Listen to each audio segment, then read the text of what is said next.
What if everything you thought you knew about inclusion was wrong? What if the biggest barriers weren't policies but people? And what if one of those people was you? They say inclusion is a box you tick. I say it's a mirror you hold up. And sometimes the reflection isn't easy to look at. In season 1 of the Organisational Inclusionist, we sat in those uncomfortable spaces together. We heard stories that changed how we see leadership, equity, and each other. Season 2 is not about repeating the same conversations. It's about going deeper.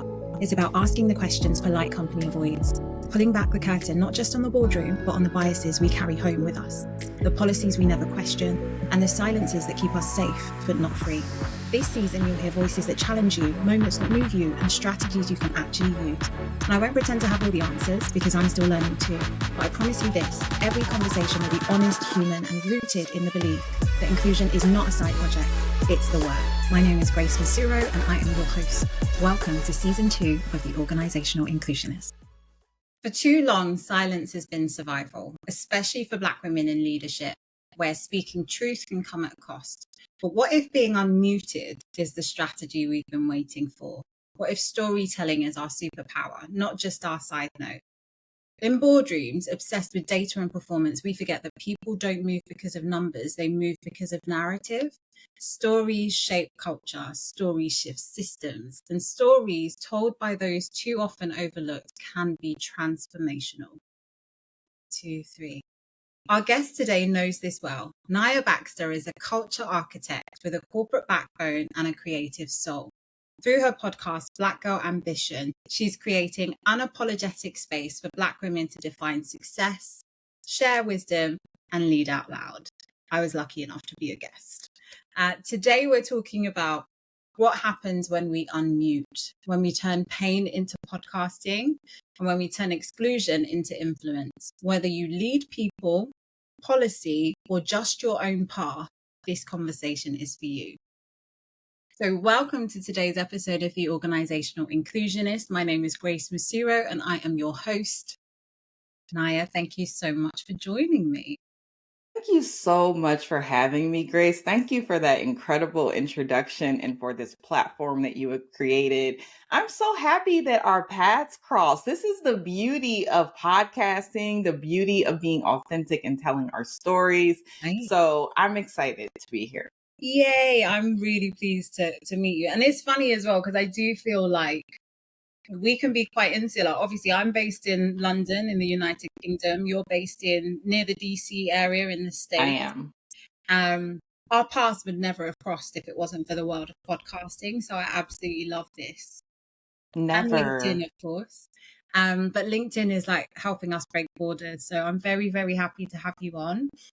I love what you're doing. And today's conversation is going to be a really, really powerful and enlightening and hopefully encouraging one for many of our listeners. So before we get stuck in, I would love it if you could please introduce yourself to our listeners. Sure. So everyone, I am Niya Baxter. I am a culture architect. I have, as Grace said, deep corporate strategy and a creative backbone and also just an authentic spirit. And I take those pieces of me and weave them through everything that I do.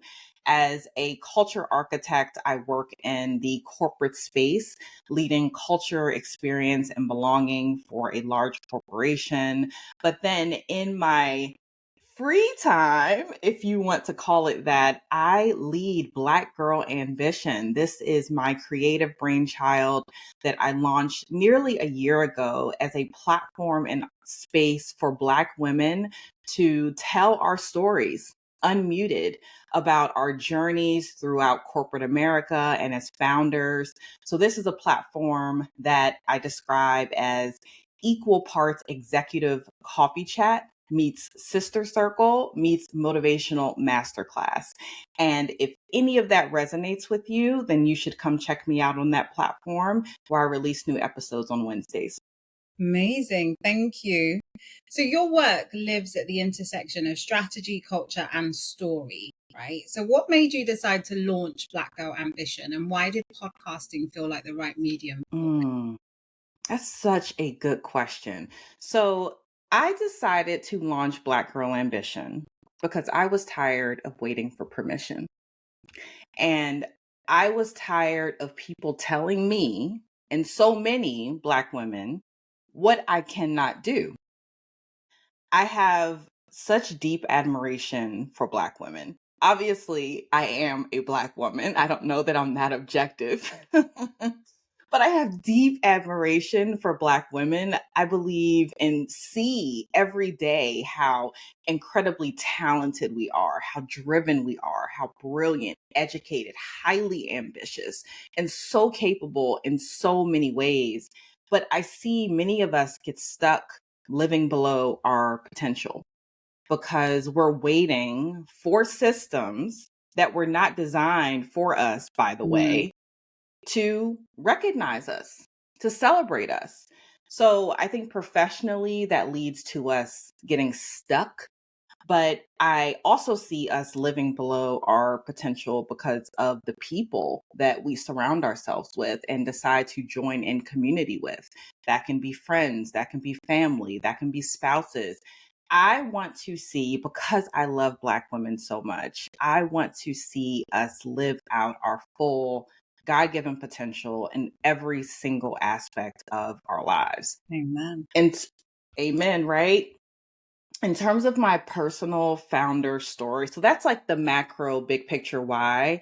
In terms of my personal founder story, I decided to launch Black Girl Ambition after a series of very difficult professional experiences. where you tell me if any of this sounds familiar to you. On multiple occasions, I've been at companies where I have listen, I know the value that I bring.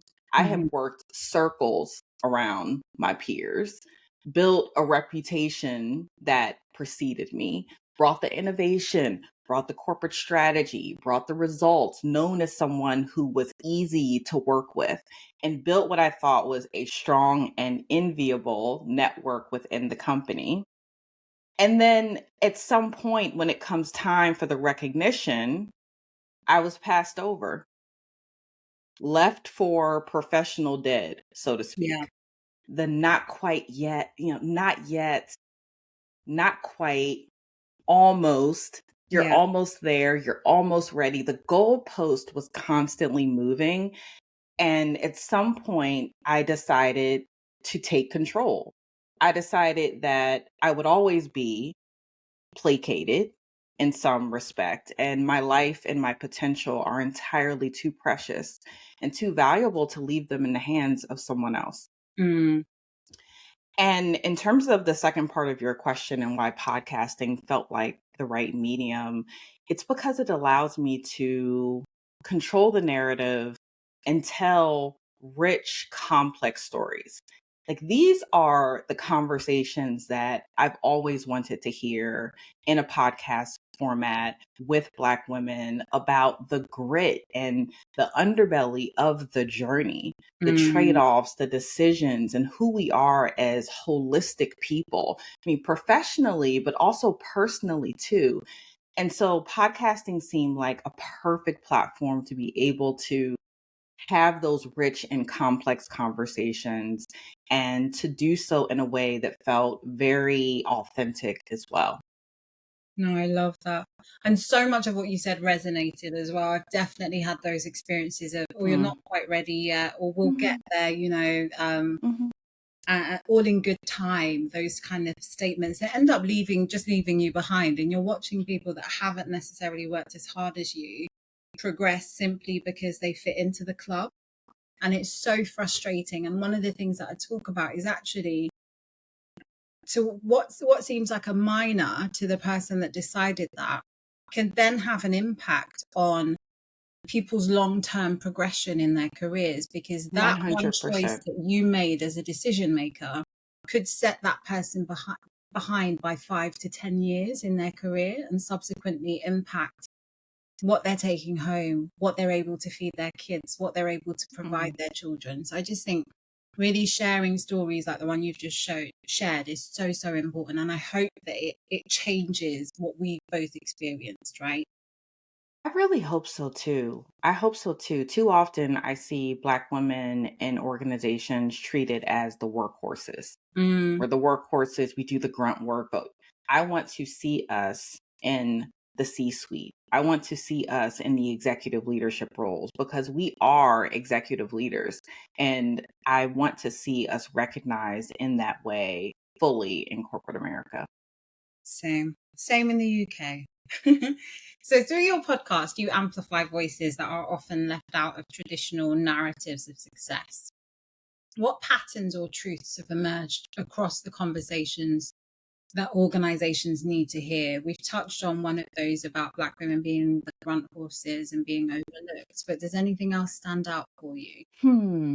Yes. In terms of what organizations need to hear, and one consistent theme that I've heard from the incredible women that I've featured on this platform, it's that there is no one size fits all formula.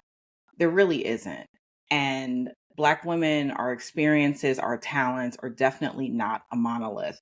Our Mm, success is deeply personal. And for the women that I interview, it's also deeply tied to our own identity, our cultural identity, our community, our definition of self. And the women on who come on Black Girl Ambition are also navigating spaces that were not built for them in the first place, right? Let's be real. But they're still excelling and they're still innovating and they're still leading and setting the standards for what leadership and impact can look like.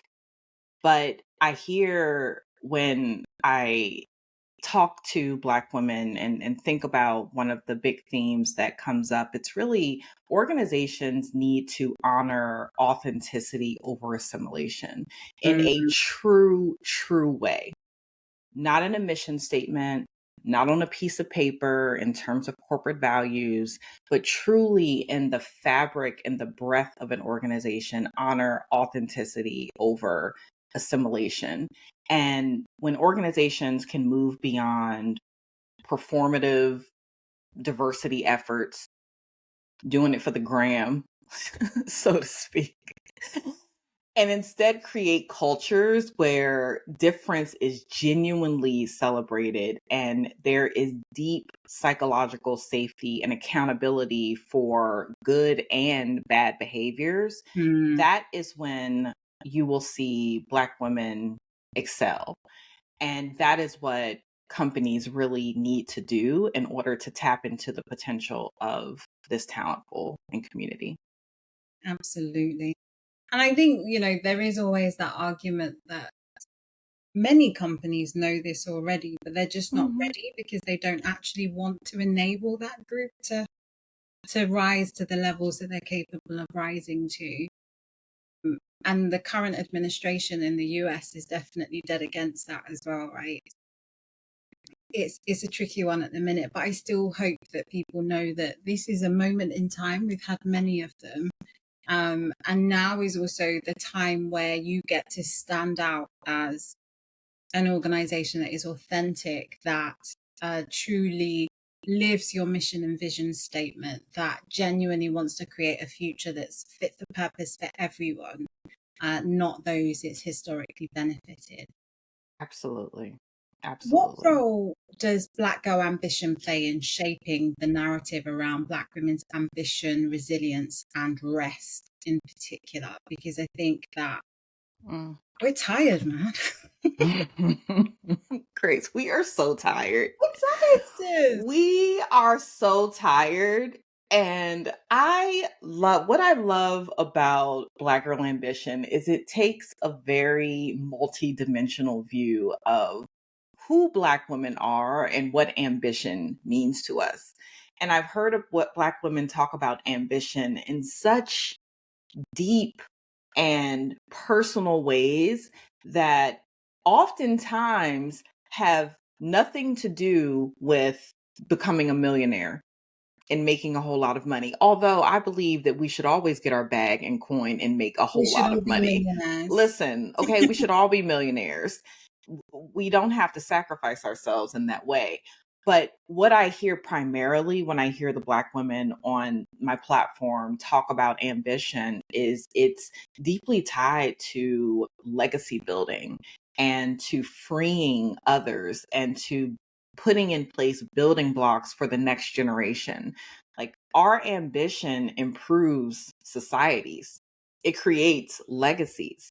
And I am so touched by that view of ambition within our community.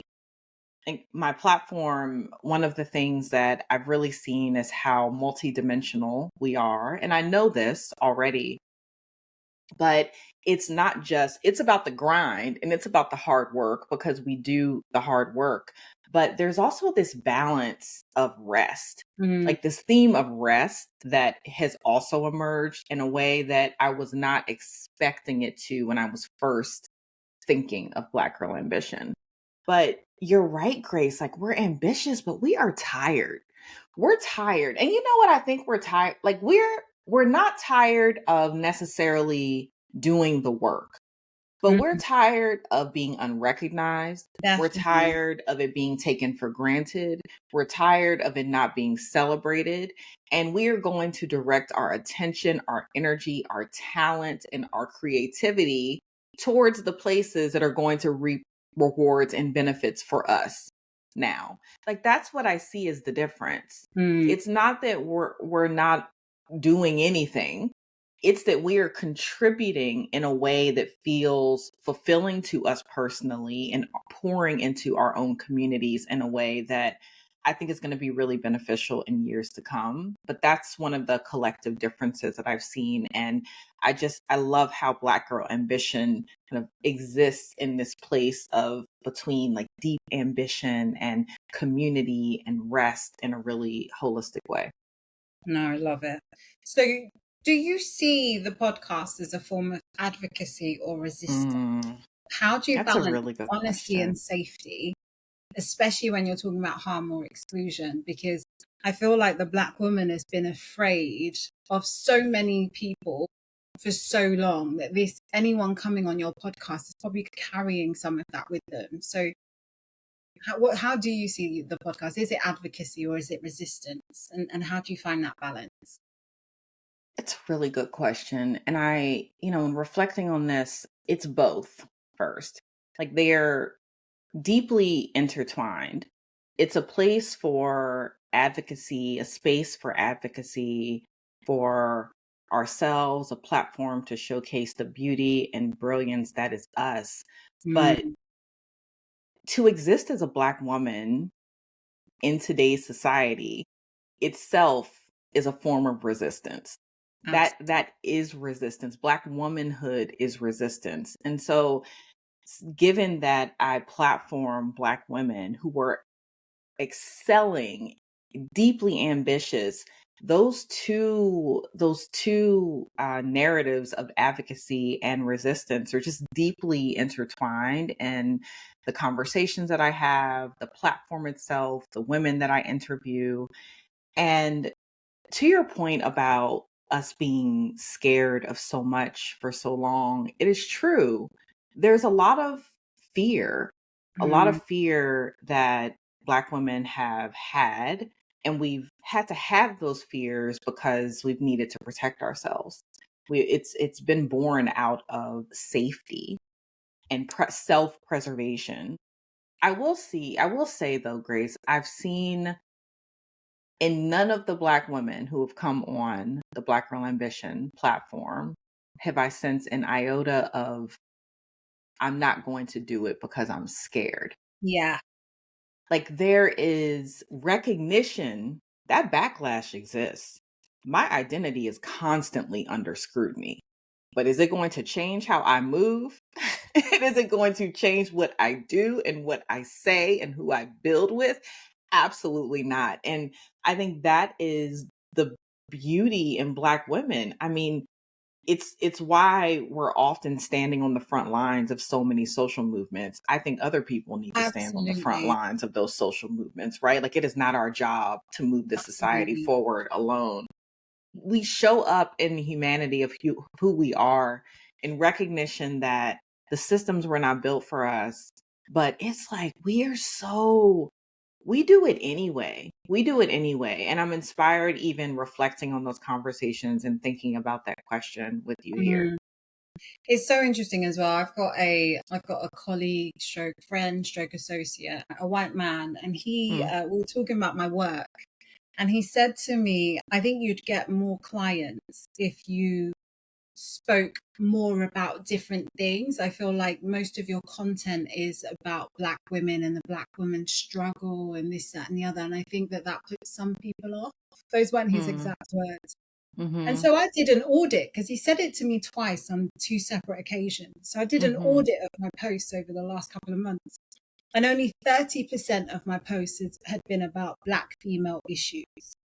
And I was like, so clearly, even though it's only 30%, those are the ones that have really stood out to you. And there's a reason that they've really stood out to you. It's because they've done Mhm. something to you. They've made you Mhm. feel something. And that something might be discomfort. It might be sadness. It might be guilt that isn't really yours to carry, but you carry anyway because of, the legacy of slavery, etc. But I feel, I went back to him and said, FYI, I audited my content because what you said hurt my feelings a bit. Um, and he apologized and everything. But I think for me, I was so scared of going back Mm. to him on the point. But I also felt like I have to, though, because if I don't go back to you on this, you're going to continue to make comments they're not based on fact. And they're Mhm. then going to impact how I show up authentically with my connections on LinkedIn, with my podcast, etc., and in the work that I do overall. But what it also emphasized to me is how much the Black woman is silenced. The reason we continue to tell our stories is because people haven't been listening. So we've got to continue to talk about what we continue to experience because we're hoping one day you're going to listen and do something about it. But also, it's our form of resistance because Mhm. you might not want to listen to me, but I'm going to keep talking about it because one day you're going to listen, right? Mhm. Um, Mhm. so yeah, that's my long rant. And then the other thing Mhm. that you mentioned about the fact that, Black women are at the front of so many social movements. Mhm. We are always scared, but we're still always the We're ones, still there anyway. right? And I see on social media all the time when there's these videos of someone being attacked or a Mm. child that's lost from their parents, and it's always a Black woman that comes and saves that child or saves that person. And the comments on there blow my mind because I've seen a few of these, and it's usually non-Black men that say, if I'm ever in crisis, I know for a fact that if there's a Black woman around, she will be my salvation. Mm. And stuff like that Mm. is so true. And You're it giving me hurts so chills. much, right? Yeah, it hurts so much because it's like, you all know this. Like, when can we get the credit that we deserve? Is that no matter what we experience as Black women, we continue to rise, we continue to love. And I think that is so, so powerful and what I love Mm. so much about us, right? Mm.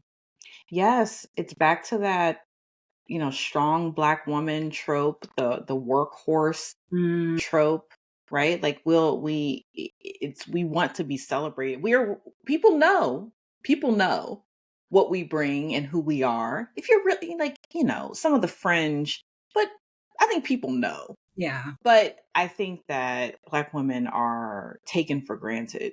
Perhaps one of the biggest groups that is just taken for granted. And Mm, I want to see us celebrated as well. no, absolutely.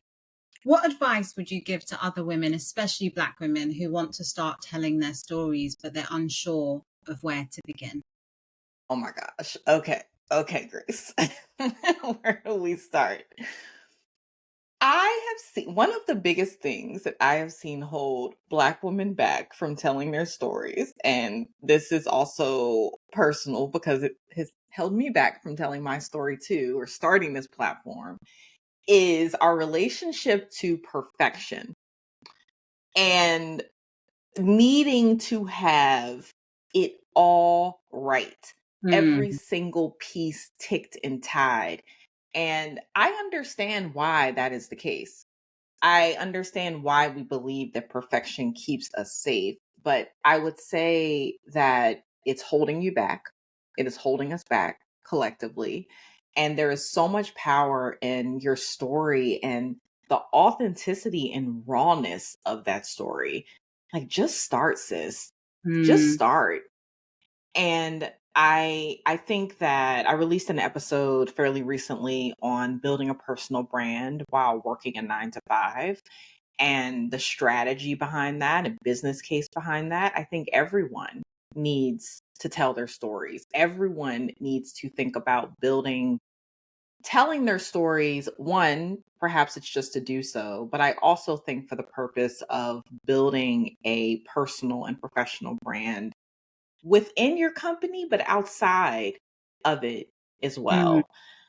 So I think just start, really. Take advantage of social platforms like LinkedIn to tell your story, but also use that as a tool and channel to provide thought leadership and become known for your eminence and thought leadership in a space. That is, I think, like insurance for the future, and it's an investment in yourself. So I would say just start, do some reflecting. Actually, use ChatGPT as a personal brand coach. Like, you can use it to help you do an audit across your different social platforms in terms of how you're showing up currently and where you need a potential glow up, and then finding those themes based on your expertise, your experience, where you would have some authority. And then you start there, use it as a personal brand coach, and then just get started. But I think that telling our stories it's necessary. There's going to be some discomfort, Grace. Okay. It is not comfortable necessarily, even to the people like me who do tell our stories. It's not. But I also find, so there's perfection is the first lesson, the first thing that I see, and I would tell us that we have to get over.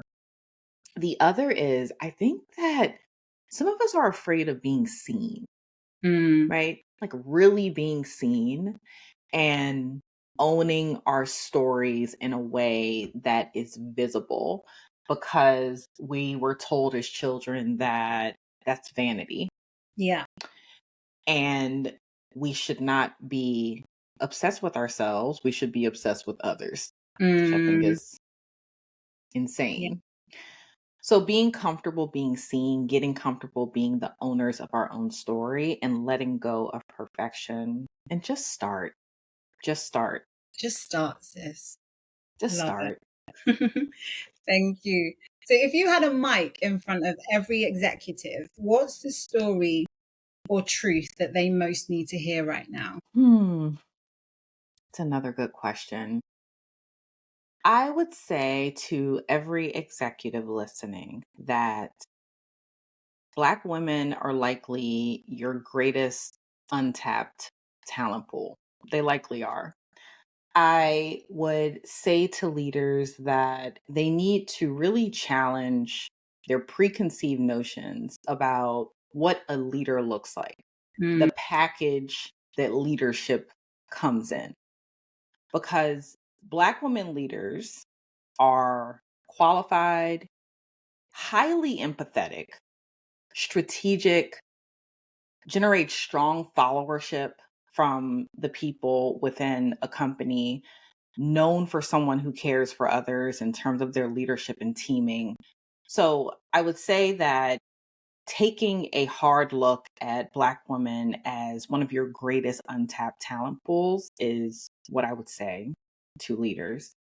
And also a call not to just elevate Black women in times of crisis. You need to, right? We saw so many in the past few years, Black women ascend to these C-suite leadership roles, but it was during times of so much corporate upheaval and crisis. But when it's normal times, normal leadership times, Grace, who's there? Who are in those leadership roles? And Black women leadership, across the C-suite has just been decimated. Like, the numbers were already small, but it's just been decimated in recent times, recent years. And so I would say that take a hard look at your Black women talent pool, how you are pouring into them, supporting them, equipping them, and not just to promote Black women in times of crisis, and to give Black women leaders the necessary tools, knowledge transfer that you would give anyone else. Equip them, right? This isn't hand holding, it's equipping, and it's doing what you would do for anyone else. Yeah. Ben, Tom, Jeff, Sam, whatever you were going to give them, give her. And we know that there are strong business results tied to diversity in leadership. Now, listen, I think that people's cognitive dissonance won't let them understand that. It won't let that seep into their brains, but it's a fact. It's a fact. And you'll see, the companies that get it, and they'll do better than the ones that don't. Thank you. I think those are some really, really powerful tips for any executive listening. So what's next for Black Girl Ambition, and how can our listeners support and follow your journey? So glad you asked this question. So first of all, I would say listen to season 2 of Black Girl Ambition. I am not sure when this episode specifically will air, but I recently wrapped season 2 of Black Girl Ambition. I interviewed incredible guests across so many different industries, but also women who are founders or balancing corporate and being founders, like they're corporate baddies and founders. But incredible conversations that I am incredibly proud of as well. So go listen to season 2. Check me out for season 3 in the September timeframe. And also rate, review, subscribe. Building something from scratch organically is incredibly difficult. Incredibly difficult. So support Grace. Support Niya, support me, support your fellow Black woman, because we need it. I would also say, in terms of what is next for Black Girl Ambition, I am looking forward to in-person curated community experiences. I am manifesting and speaking this into existence, Grace. So we've got, listen, right? We've got the digital experiences, so to speak, with the podcast and those conversations. But I really want to focus on in-person community experiences as well. So I am speaking into existence some sponsors that will support that. I'm also, looking forward to corporate workshops, speaking engagements where I share my expertise on ambition and leadership and culture and corporate strategy. So that's what is next for Black Girl Ambition, right? Some of that's immediate, some of that's long term, but you can support me by following along on my social media handles at BLKGirl Ambition across IG and LinkedIn, and would love to have you as part of the community. Thanks. Amazing. Thank you so much. So listening to Niya, I'm reminded that our stories are not just personal, they're political, they're cultural, and they're powerful tools for change. So every time we speak up, we create a path for someone else to follow. So whether you lead a team, a movement, or your own journey, please remember, silence might feel safe, but it rarely sparks transformation. Your story matters, sis. Tell it, and tell it loudly enough that the right people can't ignore it. Niya, thank you so much for joining me today and for being such an inspiration to so many, including me. Your podcast makes my podcast better, so thank you for being you. I've really, really enjoyed having you. Thank you so much, Grace. I really enjoyed being here. If you've listened this far, you already know. Inclusion isn't a statement on a website. It's the choices we make every day in rooms where no one's watching. Season 2 of the Organisational Inclusionist is my invitation to you to listen harder, to act braver, to see the person in front of you fully, and to be willing to change because of it. We're not here to tick boxes. We're here to rewrite the way organisations think, feel, and treat people. Because when inclusion becomes the culture, not the initiative, everyone rises.